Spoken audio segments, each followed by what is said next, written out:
இல்லை கேரளா ஃபைல்ஸ் மாதிரியான கதை, அதனால தான் நீங்கள் சென்னை ஃபைல்ஸ்னு பேர் வச்சுருக்கீங்களா டைட்டில்? ஹலோ, அப்படி அதாவது சென்னையில் நடக்கக்கூடிய ஒரு க்ரைமுடைய மேட்ரு சென்னையிலிருந்து வந்துட்டு ஒரு கேஸ் எங்கேருந்து தொடங்கி எப்படி முடியுதுங்கிறது தான் எங்களோட கதை. ஸோ சென்னை ஃபைல்ஸ் அப்படிங்கிறது வந்துட்டு இதுக்கு பொருத்தமாக இருந்தது. வேற ஒரு விஷயத்தோட கனெக்ட் பண்ணி இதில் ஒன்றும் வைக்கல. ஒருவேளை கேரளா ஃபைல்ஸு காஷ்மீர் ஃபைல்ஸ் வரலைனாலும் இது சென்னை ஃபைல்ஸாகவே இருந்திருக்கும். டைரக்டர் சார், இது வந்து இங்கே இங்கே சார், சாரி, இது வந்து தமிழில் உங்களுக்கு முதல் படம், வாழ்த்துக்கள். ஓகே, நன்றி. டைட்டில் வந்து முதல் பக்கம், முதல் தேதி ரிலீஸ் ஆகுது ஆகஸ்ட்டு. ஹீரோ பேர் வெற்றி. நானும் யோசிக்கல சார், முதல் பக்கம் முதல் தேதியில் ரிலீஸ் ஆகுதுங்கிறது நல்லா. Okay, thank you. ஹீரோ பேர் வெற்றி, அதில் ஒரு வெற்றி இருக்கு. வெற்றியின் முதல் படியை இன்னைக்கே தொட்டுட்டீங்க, வாழ்த்துக்கள். ஓகே, நன்றி நன்றி நன்றி நன்றி. வெற்றி சார், வெற்றி சார், சார் இந்த தமிழ் சினிமாவில் ஒரு காலத்தில் மோகன் சார் வந்து பாட்டு பாடினார். நிறைய படங்கள் பாட்டு பாடி மைக் மோகன் அப்படின்னு வந்துட்டார். உங்களோட படங்கள் முதல் படம்லேருந்து இந்த படம் வரைக்கும் ஒரு மாதிரி டார்க் ஷேடாகவே நிறைய இருக்கு. ஒரு கிரைம் கதை, இந்த மாதிரி கதையெல்லாம் தேடி உங்கள்கிட்ட வருதா, இல்லை உங்கள் டேஸ்ட்டா? இல்லை, அவங்க தான் தேடி வர்றாங்க. அந்த கேரக்டருக்கு நீங்கள் தான் பண்ணணும் அப்படின்னு சொல்லி அவர் தான் சொல்கிறாரு. நம்ம கலர்ஃபுல்லாக பண்ணுறதுக்கு நம்ம ரெடி தான், பார்ப்போம். சார், இயக்குனருக்கு ஒரு கேள்வி. சொல்லுங்க. வாழ்த்துக்கள், பார்க்கறதுக்கு நல்லா இருந்துச்சு சார் ட்ரெய்லர் பார்க்குறதுக்கு. யூ ஏன் போட்டிங் சென்சார்டுன்னு போட்டிருக்கீங்க. ஆனால் இதுக்கான ட்ரெய்லரும் பாடல்களையும் சென்சார் வாங்கலையா இன்னும்? ஏன்னா நீங்கள் 126.22 minutes வருது சென்சார் சர்டிஃபிகேட். அதாவது படத்தோட சென்சார் சர்டிஃபிகேட்டை போட்டுட்டு இது போடுறீங்க. அந்த சாங்ஸில் பார்த்தீங்கன்னா மது அருந்துற காட்சிலாம் இருக்குது. அதில் எங்கேயுமே ஸ்டாட்யூட்டரி வார்னிங்கே போடாமல் இருக்கீங்க. அது தெரிஞ்சு அப்படியே மேனிப்புலேட் பண்ணுமே அப்படின்ற மாதிரி பண்ணிட்டீங்களா தைரியமா? இல்லை அப்படி இல்லை. என்னென்ன ஆக்சுவலி வந்துட்டு இன்னைக்கு வந்து நம்ம இந்த ட்ரெய்லர் லான்ச் வந்துட்டு பண்ணுறத வந்து பிளான் முதல்ல இல்லை. ஆனால் வந்துட்டு இன்றைக்கி பண்ணணுங்கிற மாதிரியான ஒரு நெசிட்டி அமைஞ்சுது. ஸோ நம்மளுடைய பத்திரிகையாளர்களுக்கு வந்துட்டு நம்ம படத்தை வந்து அவங்களுக்கு காட்டணும். அவங்க தான் வந்துட்டு இதை வந்து சரி என்ன பண்ணலாம் அப்படிங்கிறது. ஆனால் நான் அங்கே ஒரு தப்பு தான் நடந்திருக்கு, நான் இல்லைன்னு சொல்லலை. இதை வந்து நம்ம வந்து ப்ராப்பராக வந்துட்டு ட்ரெய்லரை வந்து ரிலீஸ் பண்ண போகிறது 25th மேலே தான். 25th மேலே தான் ட்ரெய்லர். ஆனால் டீசர் வந்து நம்ம ஆல்ரெடி ரிலீஸ் பண்ணிட்டோம், ப்ராப்பராக ரிலீஸ் பண்ணிட்டோம். எக்ஸ்க்ளூசிவ் ஒன்லி மீடியா பார்க்கறதுக்கு. ஆமாம், மீடியா பார்க்கறதுக்கு. மீடியா மக்கள், மீடியாங்கிறது வந்து மற்றவங்க போய் சேர்றதுக்கு முன்னாடி நீங்கள் போய் சேர்ந்துருவீங்கிறதுனால அந்த மரியாதையாக வந்து, அதாவது சொல்லுவாங்களே ஒரு மர்டர் நடந்த இடத்துல போலீஸ் வர்றதுக்கு முன்னாடி மீடியா போயிடும். அப்படி வந்து என்னுடைய மீடியா வந்து பார்க்கணுங்கிறதுக்காக அப்படி ஒரு விஷயம் இருக்கு. ஆனால் இதில் கூட இன்னொரு விஷயம் சொல்கிறேன். ஒரு கதை ஸ்டோரி ஒன்று நம்ம நரேட் பண்ணியிருக்கேன். ஒரு ஊரில் ஒரு சிங்கம் இருந்தது, அது ஒரு ஆர்ட் அப்படிங்கிற ஒரு விஷயம். அது வந்து அந்த வாய்ஸ் வந்து நம்ம இயக்குனர் நடிகர் சமுத்திரக்கனி அண்ணன் வந்து பேசி தரதா சொல்லியிருக்காரு. ஸோ அவர் வந்து இப்போ ஹைதராபாத்தில் ஷூட்டிங்கில் இருக்காரு.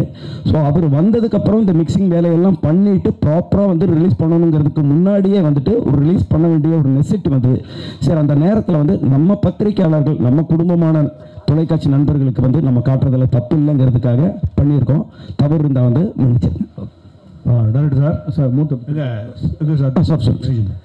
சார் இப்போ படத்தில் வந்து முதல் புக்குன்னு டைட்டில் வச்சுருக்கீங்க. ஓகே. பட் எப்பவுமே இப்போ ஒரு புக்குன்னு எடுத்துக்கிட்டா கிளைமேக்ஸ் வந்து கடைசி பக்கத்தில் தான் இருக்கும். Okay sir. இதுக்கு படத்துக்கு முதல் பக்கம்னு டைட்டில் வச்சதுக்கு என்ன காரணம்? அது மட்டும் இல்லாமல் இந்த படத்தில் சிங்கம் யார், நரி யார்? சிங்கம் வந்து வழக்கமாக ஹீரோவை தான் சிங்கம்னு சொல்லுவாங்க. ஓகே. வில்லனை நரின்னு சொல்லுவாங்க. ஓகே. ஆனால் இதில் நீங்கள் வில்லனை சிங்கம்னு சொல்கிறீங்க, ஹீரோவை நரின்னு சொல்கிற மாதிரி ட்ரைலர் தெரியுது. Okay sir. முதல்ல வந்துட்டு ஒரு டீசர் ட்ரைலர் அப்படிங்கிறத வந்து பப்ளிக் வந்து பார்க்குறதுக்கு வந்து அவங்களுக்கு வந்து ஒரு இம்பேக்ட் பண்ணுற ஒரு விஷயம். அது ஒரு விளம்பரம் தான், சினிமா கிடையாது. இதை பார்த்து வந்து யாருனாலையும் கதை புரிஞ்சிக்க முடியாது.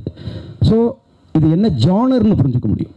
ஸோ ஜானரில் வந்து புரிய வைக்கிறதுக்கு வந்து இந்த ட்ரைலரும் உள்ளே வர்றதுக்கு வந்து ஒரு கன்ஃபியூசிங் வந்து எல்லா படத்துலையுமே இருக்கும். உதாரணத்துக்கு பார்த்தீங்கன்னா ராட்சசன் படத்தினுடைய ட்ரைலர் நீங்கள் பார்த்தீங்கன்னா ராட்சசன் படத்தில் இருக்கக்கூடிய ஷூட்டிங் சீனோட இது ட்ரைலரில் வந்து வச்சுருப்பாங்க. படத்திலேயே வந்துட்டு ஒரு ஷூட்டிங் சீன் ஒருத்தனை வந்து கொலை பண்ணுற மாதிரி ஒரு ரத்தத்தோலை இருக்கிற மாதிரி இருக்கும். அது ட்ரெய்லரில் வச்சுருப்பாங்க. ட்ரெய்லரில் உங்களுக்கு என்ன இம்பாக்ட் கொடுக்கணும்னா, ஓ இவன் ஒரு கொலை பண்ணுறான் போல் இருக்குன்னு. படம் பார்க்கும்போது பார்த்தானா அது ஆக்சுவலி வந்து பார்த்தா படத்தில் ஷூட்டிங்காக இருக்கும். ஸோ அது மாதிரி இந்த நரேஷன் வந்து ஒவ்வொருத்தருக்கும் ஒவ்வொரு இம்பாக்ட் கொடுக்கும். இப்போ நீங்கள் சொன்ன மாதிரி யார் ஹீரோ, யார் சிங்கம், யார் நரி, ஒரு குழப்பம் இருக்கா? இந்த குழப்பம் வேணும், அதுக்காக பண்ணியிருக்கிறது. நீங்கள் படம் பார்க்கும்போது யார் சிங்கம் யார் நரின்னு உங்களுக்கு தெரிஞ்சிடும். வெற்றி சார் அதே தான். சிங்கம் நரி ரெண்டு கேரக்டரும் நீங்கள் தான் நினச்சிருக்கீங்களா? எங்கிட்ட கேட்குறீங்களா? வெற்றி ஹீரோ சொல்லுங்க. அதாவது சொல்கிறார் இல்லையா சிங்கம் நரி, இந்த 2 கேரக்டரும் நீங்கள் தான் பண்ணிருக்கீங்களா? இல்லை, அந்த மேட்ரே நான் இப்போ ட்ரெய்லரில் பார்த்தா தெரிஞ்சுக்கிட்டேன். படத்தில் அது இல்லை. அதுக்கும் அது டைரக்டரோட சாய்ஸ் தான். மைக்குக்கு தயாரிப்பாளர் சார். ஆக்சுவலி நம்ம ஹீரோட்ட வந்து கதை சொல்லுவோம், படத்தோடைய கதை சொல்லுவோம். ஹீரோட்ட வந்து ட்ரெய்லர் சொல்ல மாட்டோம். அவரே வந்து இப்போ தான் ட்ரெய்லர் பார்த்துருக்காரு. யார்கிட்ட மைக் கொடுக்கணும்? தயாரிப்பாளர் ப்ரொடியூசர் கொடுக்குங்க, வில்லன் கிட்ட. சொல்லுங்கள். இப்போ நீங்கள் படங்கள்லாம் பார்த்துட்டு ஹீரோவை பிடிக்கல, அதாவது ஹீரோ இன்ஸ்பயர் பண்ணல, அந்த வில்லனை தான் எனக்கு இன்ஸ்பயர் ஆச்சு, அதனால தான் வில்லனாக நடிக்க வந்திருக்கேன் அப்படின்னு சொன்னீங்க. நிறைய ஹீரோ பேர் சொன்னீங்க. நீங்கள் எந்த இன்ஸ்பிரேஷனில் வந்தீங்க, எந்த மாதிரி வில்லனாக ஆகணும் அப்படின்னு சொல்லிட்டு நீங்கள் நினைக்கிறீங்க? இல்லை, நான் முதலே சொன்னதான் சார். இப்போ துப்பாக்கி படத்தோட வில்லன் தனி ஒருவனோட மாதிரி வில்லன், அதாவது ஒரு கிளாஸி வில்லன். அந்த படத்தை வந்து எலிவேட் பண்ணணும். அதாவது இப்போ இந்த படம் எடுக்கும்போது கூட அவர் கதை சொல்லும் போது நான் சொன்னேன், சார் நீங்கள் ப்ரொடியூஸ் பண்ணுறீங்க, மேபி உங்களுக்கு எக்ஸ்ட்ரா சீன்ஸ் அதெல்லாம் தேவையில்லை. அந்த கதைக்கு என்ன தேவையோ, அந்த வில்லனுக்கு எவ்வளோ தேவையோ, அந்த மீட்டருக்குள்ளே நான் எவ்வளோ பெர்ஃபார்ம் பண்ண முடியுமோ நான் பண்ணி கொடுப்பேன். ஸோ எனக்கு வந்து இப்போ நீங்கள் என்ன பார்த்துக்கிட்டிங்கன்னா, இப்போ படம் பார்க்குறோம், அந்த படத்தை பார்த்தாலே உங்களுக்கு தெரியும், இவருக்கு இந்த மீட்டரில் தான் நம்ம போய் தேடலாம், இவரை வந்து நம்ம இந்த மாதிரி யூஸ் பண்ணலான்னு விஷயம் தெரிஞ்சவங்களுக்கு தெரிஞ்சிடும். ஸோ அந்த மாதிரி வரும்போது தெரிஞ்சிடும் எனக்கு. அந்த டேரக்டர் இதுக்கு மேலே எனக்கு ஆப்பர்ச்சுனிட்டிலாம் வந்து கதை வந்துச்சுன்னா எனக்கு சூஸ் பண்ணும்போது தெரியும், என்னால் முடியுமா முடியாதான்னு எனக்கு தெரிஞ்சிடும். அவங்களுக்கும் தெரியும் என்ன கேட்கணும்னு தெரியும். பார்க்கலாமே எப்படி போகுதுன்னு. All the best sir. Thank you sir. Silva madam, நீங்கள் ஜேர்னலிஸ்டாக நடிச்சிருக்கீங்கன்னு டைரக்டர் சொன்னார். ஜேர்னலிஸ்டாக நடித்தா ஹீரோயின் வந்து கொஞ்சம் கிளாமராக நடிக்க முடியாது. இந்த படத்தில் வந்து எப்படி நடிச்சீங்க, என்ன மாதிரி ஜேர்னலிஸ்ட், பாடி லாங்குவேஜ்லாம் யார் பார்த்து இது பண்ணீங்க? உங்களை பார்த்து தான் கற்றுக்கிட்டேன். மீனாட்சி சுந்தரம் பேர் தான், மீனாட்சி சுந்தரம் பேர். ஆனால் அவர் வந்து மீனாட்சி சுந்தரத்தில் மீனாட்சி இருக்கிறதுனால மீனாட்சி இன்ஸ்பயர் ஆகி பண்ணலாம். சார் சொல்லுங்கள் சார். வில்லனையே முகத்தையே காமிக்கல ஒன்று. அப்புறம் வெற்றி சார் எப்போ டி ராஜேந்திரனே தாடி வச்சு நடிக்கிறீங்க, எப்போ இல்லாமல் நடிப்பீங்களா? ஒருவேளை இந்த படத்துக்கு வரும்போது அவர் தாடி இல்லாமல் வந்திருந்தா கூட நான் தாடி வளர்த்த சொல்லியிருந்திருப்பேன். ஏன்னா இந்த கதைக்கு வந்துட்டு தாடி வளர்த்துன ஒரு கேரக்டர் தான் எனக்கு தேவைப்படுது. அது ஆல்ரெடி அவர் தாடியோடய முன்னாடி நடிச்சிட்டு இருந்தார். ஸோ இந்த கதைக்கும் அது தேவைப்பட்டதுனால அப்படின்னு.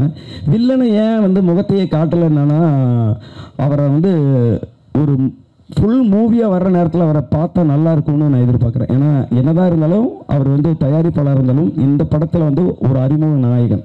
அந்த அறிமுக நாயகனை ஒரு சின்ன ஷார்ட் டைமில் வந்து நம்ம காட்ட வேணாம், பிக் டைமில் காட்டுவோம் அப்படிங்கிறதுக்காக அவரை நான் வந்து ஹைட் பண்ணி வச்சுருக்கேன். சார், ப்ரொடியூசருக்கு படம் முடிச்சிட்டிங்க, ஆனாலும் கிட்டத்தட்ட ஒரு 2 years கிட்ட உட்காந்து எடிட்டே பண்ணிட்டு இருக்கோம் அப்படின்னு சொன்னீங்க. நீங்கள் 1 year why took so much time? நீங்கள் எக்ஸிக்யூஷன் பண்ணீங்க, அது கூட ஷார்ட் ஃபிலிம்லாம் எடுத்து பார்த்துட்டீங்க, படமும் முடிஞ்சிருச்சு. Then why you took 1 year to edit? நாங்கள் அந்த டயத்துக்கு வெயிட் பண்ணணுன்றது வேறு, but still I was sizzling the படம்ன்றதுக்கான ரீசன் இல்லை. ஏன்னா அந்த ஒரு டைமில் சார், அந்த 1 year இருக்குல்ல, எடிட் பண்ணுறது ஒரு பக்கம். அந்த டைமில் வந்து மார்க்கெட்டில் பார்த்தீங்கன்னா புது படம் எல்லாமே வெளியே வரல, எல்லாம் பழைய படமாகவே ரிலீஸ் பண்ணிட்டு இருந்தாங்க. கர்ணன், கில்லி இதெல்லாம் திருப்பி வந்துகிட்டு இருந்துச்சு. ஸோ ஒரு டைம் இருந்துச்சு, அந்த டைம் சரியாக இருக்கணும் இல்லையா? அந்த மார்க்கெட்டிங்னு ஒரு டைம் இருக்குது. ஸோ அந்த ஒரு டைம் வந்து மஞ்சுபல் பாய்ஸ்லாம் ஓடிக்கிட்டு இருந்துச்சு. So I say let's wait, அந்த ஒரு டைம் வரட்டும் கரெக்டாக. But will just keep. ஏன்னா ஒரு க்ரைம் த்ரில்லரை எடிட் பண்ணுறது இருக்குல்ல, நாட் அ ஈஸி ஜாப். அந்த கரெக்டாக அந்த மீட்டரில் உட்காரணும், ரைட்? அப்புறம் பாட்டு இருக்குது, அந்த பாட்டை நம்ம திருப்பி இது பண்ணோம். அந்த பாட்டை வந்து மாஸ்டரிங் கூட நம்ம லண்டனில் கூட கொண்டு செஞ்சுட்டு வந்தோம். அந்த குவாலிட்டியை கொண்டு வருவோம், கரெக்டான டைமில் கொண்டு போவோம். ஏன்னா படம் வந்து 4 கோடியோ 5 கோடியோ அதை நம்ம கரெக்டாக மார்க்கெட்டிங் பண்ணணும். பிகாஸ் நான் வந்து பிஸ்னஸ் மேன். அது டைம் எடுத்துக்கிட்டாலும் கரெக்டாக மார்க்கெட்டிங் கரெக்டாக இருக்கணும், கரெக்டான டைமில் வரணும். ஸோ நாங்கள் படத்தை ரிலீஸ் பண்ணலான்னு பிளான் பண்ணது லாஸ்ட் இயர் நவம்பர். அங்கேருந்து நாங்கள் பார்த்துக்கிட்டே வரோம். இப்போ இந்த டைம் கரெக்டாக இருக்குன்னா ஒரு 1 to 2 weeks டைம் ஃப்ரேம் வேணும் கரெக்டான டைமில் வெளியாக்குறதுக்கு இல்லையா? கரெக்டாக இப்போ அமைஞ்சிச்சு. எனக்கு வந்து மார்ச்சில் ரிலீஸ் பண்ண சொல்லியிருந்தா கூட பண்ணியிருப்போம். ஆனால் பெரிய படங்கள் வந்துக்கிட்டே இருக்குது, நமக்கு ஸ்க்ரீன்ஸ் கரெக்டாக கிடைக்கணும், அதெல்லாம் பிளான் பண்ணணும். சும்மா எடுத்தோம் அப்படின்னு பண்ண முடியாது, ரைட்? படம் நல்லாயிருக்கும், ஆனால் நீங்கள் கரெக்டாக கொண்டு போய் சேர்த்தோன்னா படம் நல்லா ரீச் வராது இல்லையா? ஸோ கரெக்டாக பொறுமையாக கொண்டு போயிருக்கோம், அவ்வளோதான். டைரக்ட் சார் ஒரு விஷயம் சொல்லுங்கள். அதாவது புது தயாரிப்பாளரோ இல்லை ஏற்கனவே படம் எடுத்துக்கிட்டு இருந்த தயாரிப்பாளரோ அங்கே இருக்கீங்க. புது தயாரிப்பாளரோ ஏற்கனவே படம் எடுத்துக்கிட்டு இருந்த தயாரிப்பாளரை விட நீங்கள் நெருங்கி ஒர்க் பண்ணிடலாம். இவர் எல்லா விவரம் தெரிஞ்சவராக இருந்தார், இதனால் எப்படி ஒர்க் பண்ணீங்க? பிரச்சனை வந்ததா? ஆக்சுவலி வந்துட்டு அது ஒரு வகையான ப்ளஸ்ஸாக இருந்தது. ஏன்னா எந்த ஒரு இயக்குனரும் ஒரு கதை வந்து அவங்க எழுதும்போது இது சூப்பராக இருக்கும் அப்படின்னு சொல்லி தான் அவங்களுக்குள்ள ஒரு நம்பிக்கை இருக்கும், அதில் மாற்றமே இருக்காது. ஸோ அப்படி எடுத்து கூட ஏன் படம் ஃபெயிலியர் ஆகுது அப்படிங்கிற ஒரு கொஸ்டின்ஸ் இருக்குது. நல்ல படம் தானே, நல்ல கதையை தானே யோசிச்சிருப்பா, அப்படி இது வந்து ஃபெயிலியர் படம் பண்ணணும்னு யாரும் யோசிச்சிருக்க மாட்டாங்க. அப்படி ஒரு நல்ல கதை யோசித்து கூட வெளியில் வரும்போது அந்த படம் ஃபெயிலியராக மாறுதுன்னா அதில் சில குறைகள்லாம் இருந்திருக்கும். அந்த குறைகள் வந்து ஒரு இயக்குனராக, ஏன்னா அந்த படத்தினுடைய ஒரு தந்தையாக எனக்கு என் மகன் மேலே வந்து எனக்கு குற்றம் தெரியாது. அந்த குற்றத்தை வந்துட்டு அவர் வந்து எடுத்து சொல்லும்போது அவர் சொன்ன எல்லாத்தையுமே நான் மாற்றலை. அவர் வந்து நான் நிறைய சிங்கப்பூரில் இருக்கக்கூடிய நண்பர்கள் காட்டினேன், நான் பார்த்தேன். எனக்கு இந்த இடத்துல மட்டும்தானே அதை நான் திரும்ப வந்து நான் பார்ப்பேன்.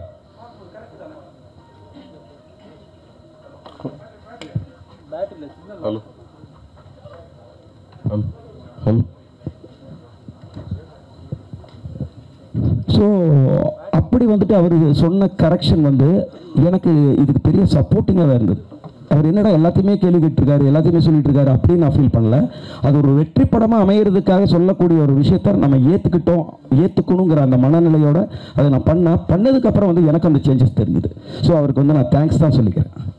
டைரக்டர் சார், ஹீரோ சார் சொல்லுங்கள் சார்.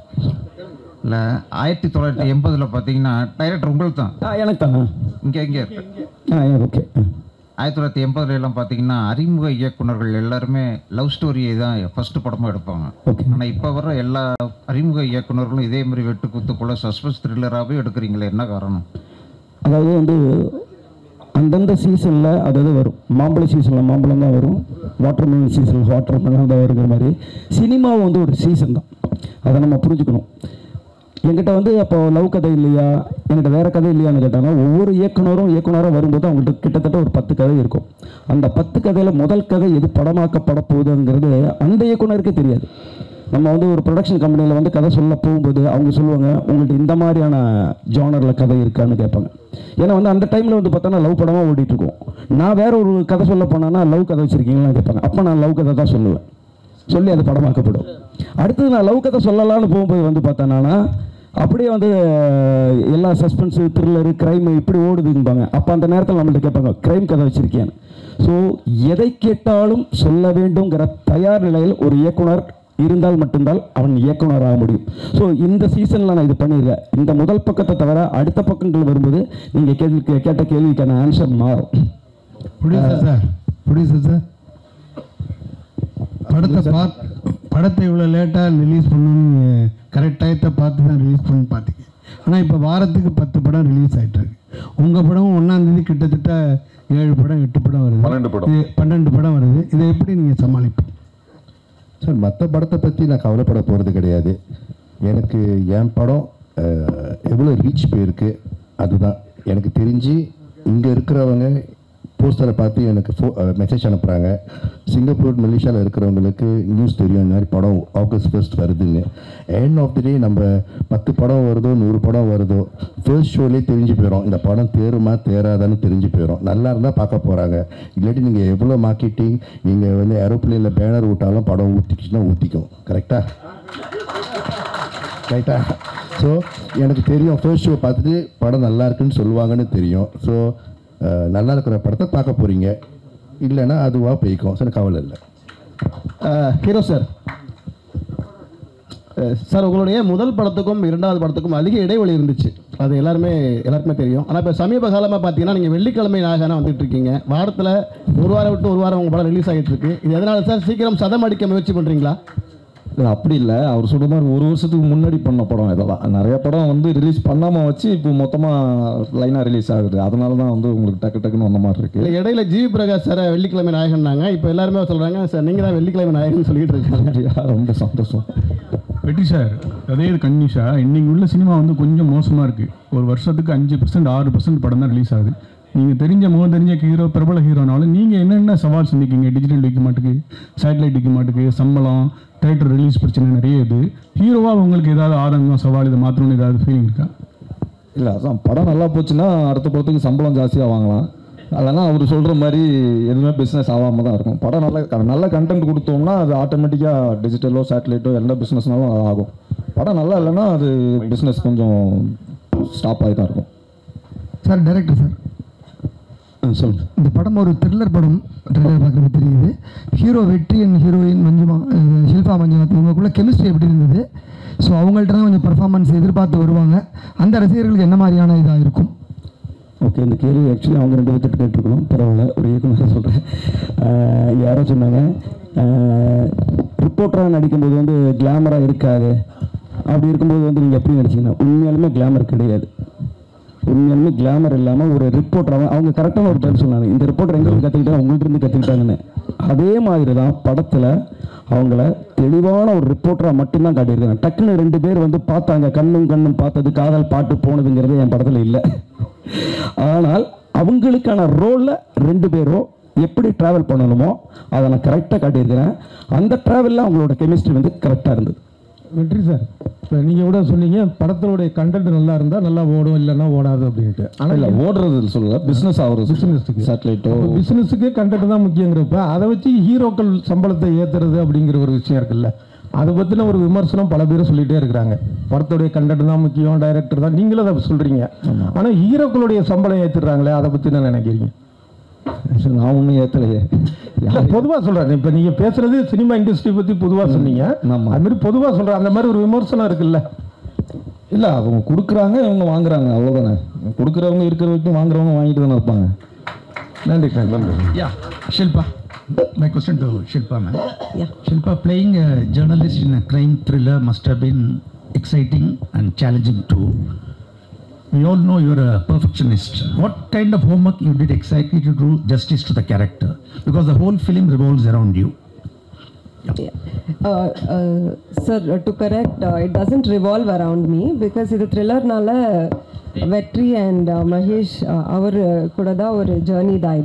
இது கூட வந்துட்டு ஒரு அந்த பிரிட்ஜ் வந்துட்டு நான் சேர்ந்து தரேன். ஸோ அந்த மாதிரி கேரக்டர் தான் இந்த படத்தில் பண்ணியிருக்கேன். No, I'm not. I'm helping him to unreveal it. So, and எப்படியானா ஹோம்ஒர்க் பண்ணேன் போது நான் இண்டஸ்ட்ரிக்கு வரும்போது இந்த தியேட்டர்ஸ் பண்ணிட்டு தான் நான் வந்தேன். வீதி நாடகம் அதெல்லாம் பண்ணிட்டு தான் கற்றுட்டு தான் வந்தேன். ஸோ அங்கே Prakash Belawadi sir was my guru. So first thing what he told to be a good actor is, நீங்கள் ஒரு பார்க்கும்போது ஒரு வித்தியாசமாக இருக்குன்னா you have to be like a sponge, you have to absorb them. So நான் வீட்டுக்கு போயிட்டு like if I see something interesting I will start behaving like them. So as a person I am like that.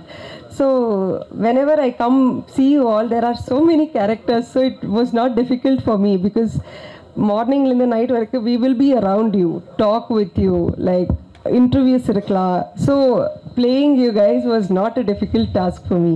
The body language இருக்கலாம், நீங்கள் question கேட்குற attitude இருக்கலாம். In fact நீங்கள் question கேட்கும்போது ஒரு attitude இருக்குது, ஒரு ஃப்ரெண்ட்லியாக இருக்கும்போது நார்மலாக பேசும்போது இன்னொரு attitude இருக்குது. So that is something as a journalist at the thin line மாறும்.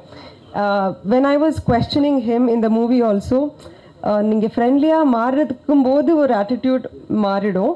அண்ட் ஒரு ஜேர்னலிஸ்டாக கேட்கும்போது தெர் இஸ் ஒரு கத்து இருக்கும். And there is a power in your pen. Like the journalism ஒரு மைக் நம்ம கொடுக்கும்போது ஒரு பவர் இருக்குது, நாங்கள் அது அவாய்ட் பண்ண முடியாது. So you ask me question, I can't say, நான் சொல்ல மாட்டேன் because it's a power. So ஜேர்னலிஸ்ட்டுக்கு அந்த பவர் இருக்குது, அந்த வாய்ஸில் இருக்கட்டும், அந்த பெனில் இருக்கட்டும். So I think that was important here. Thank you. One second, Bharath வந்து ஒரு கொஸ்டின் கேட்டிருந்தாரு. இந்த மாதிரி ஒரு வருஷம் ஏன் எடிட்டிங், ஒரு வருஷம் ஏன் தள்ளின்னு. இதை வந்து ஃபோனில் பலமுறை நான் அவர்கிட்ட நேரில் பார்க்கலனாலும் ஃபோனில் ப்ரொடியூசர்கிட்ட சொல்லும் போது, இது ஃபைனான்ஸ் வாங்கி எடுக்கப்படும் படம் அல்ல, என் சொந்த படத்தில் எடுக்கிற படம். இது மட்டும் தமிழ்நாட்டில் வந்து 1500 ஸ்க்ரீன்ஸ் மேலே இருக்குது.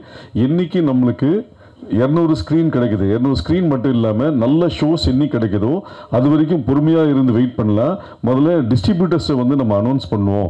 இன்றைக்கி வந்து சொசைட்டியில் வந்து பெரிய படங்களுக்கு தான் டெய்லி ஆன் போர்டில் வந்து ஒரு டிஸ்ட்ரிபியூட்டராக பண்ணும்போது, நம்ம படத்துக்கு நம்ம பட்ஜெட்டுக்கு வெற்றி இருக்காரு, வாரத்துக்கு 12 படம் ரிலீஸ் ஆகுதுன்ற நான் ட்ராக் பண்ணிட்டு இருக்கேன். இன்னைக்கு தமிழ்நாடு ஃபுல்லாக நல்ல டிஸ்ட்ரிபியூட்டர்ஸ் கிடைக்கிறாங்களோ அப்போ பண்ணலான்ற போது மாஸ்டர் மைண்ட் செந்தில் வந்தார் தமிழ்நாட்டுக்கு. City NSC Dhanam pictures, Coimbatore Tiruppur Subramaniam Sakthi films, Madurai வந்து சூர்யா மூவிஸ், திருச்சி தஞ்சாவூர் எஸ்ஆர் பிரபுவோட dream warrior pictures, Salem Pradeep, TK வந்து பிரதாப் ராஜா, இவங்க எல்லாரும் சேர்ந்து ஆகஸ்ட் 14 தான் கூலி வருது. ஆகஸ்ட் 1 வாங்க, நிறைய 200+ ஸ்க்ரீன்ஸ் வரும், நிறைய ஷோஸ் கிடைக்கும். அதனால் நீங்கள் லேட் ஆனாலும் உங்களின் வெற்றியும் தள்ளிதான் போயிருக்கிறது, தவறி போகவில்லை. அதனால் மெதுவாக வரலான்னு சொன்னதுனால இந்த படம் ஆகஸ்ட் 1 வருகிறது. வந்திருந்த அனைவருக்கும் நன்றி, வணக்கம்.